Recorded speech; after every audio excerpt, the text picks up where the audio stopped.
हुए हैं।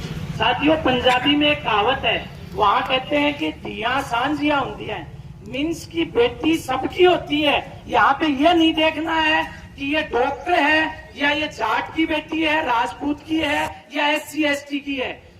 आज देश में अगर अपन देखें तो हिंदुस्तान में रेप को लेके सिर्फ एक फांसी हुई है, धनंजय चटर्जी की 2004 में। उसके बाद में और उससे पहले रेप को लेके किसी भी रेपिस्ट को फांसी नहीं हुई।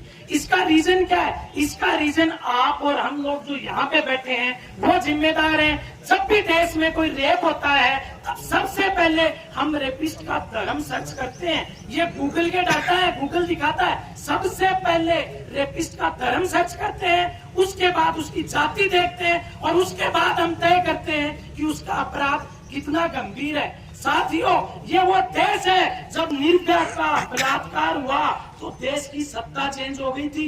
2012 में निर्भया गैंगरेप के बाद पूरे देश में कैंडल मार्च और तिरंगा यात्राएं निकली और देश में उस रोष का सामना मनमोहन सिंह सरकार को करना पड़ा और उस सरकार की विदाई हुई। और यही वो देश है जिसमें 2018 में कठुआ में एक बेटी का रेप हुआ और उनके रेपिस्टों को बचाने के लिए तिरंगा यात्रा निकली। रेपिस्टों को बचाने के लिए हिंदुस्तान में पहली बार तिरंगा यात्रा निकली। क्यों निकली?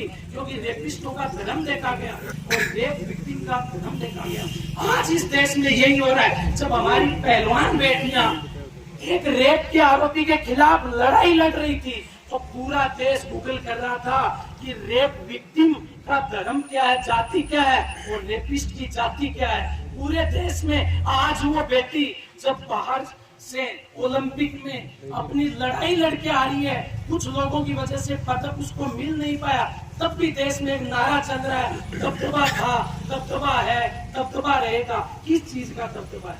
आज हम लोग इस समाज के रूप में मर चुके हैं जब हम एक रेपिस्ट के पक्ष में दबदबा है का नारा देते हैं, दबदबा है का नारा देते हैं। हम लोग मर चुके हैं। साथियों, जब 9 तारीख को उस बेटी के साथ ये घटना हुई थी तो उस हॉस्पिटल के सारे डॉक्टर, यहाँ तक कि उस हॉस्पिटल का प्रिंसिपल चुप था।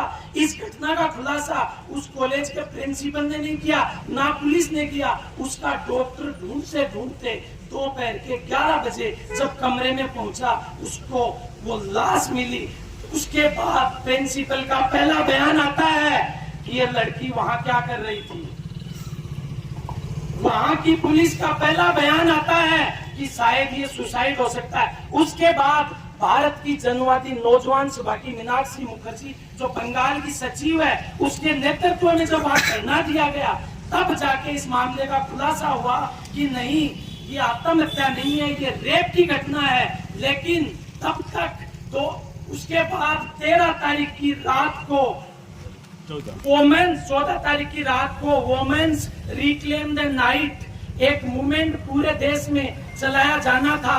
रात को 11:30 बजे पूरे देश की महिलाएं जब सड़क पे निकली और ये लगा कि अब अपराधी बच नहीं पाएंगे, उसके बाद में किसी संगठन के संगठित होकर 7000 गुंडों ने उस हॉस्पिटल पे हमला किया, सबूतों को मिटाया। लेकिन हम लोग आज भी रेपिस्ट और रेप विक्टिम की जाति और धर्म देखकर अपना विचार बना रहे हैं। ये अपने लिए शर्म की बात है। बाकी साथियों, भारत की जनवादी नौजवान सभा 13 तारीख को रात को हमने यहाँ पे मशाल जुलूस निकाला था। आप डॉक्टर्स अपनी जो भी रणनीति बनाते हैं और आपकी जो भी आगामी रणनीति होगी, आप डॉक्टर्स की सीमाएं हो सकती हैं, हमारी कोई सीमाएं नहीं है। अगर सड़क पे लाठियां खानी पड़ी, इस सरकार से लड़ना पड़ा, हम लोग आपके साथ हैं, लेकिन रणनीति आपकी होनी चाहिए। धन्यवाद। इनकलाब जिंदाबाद।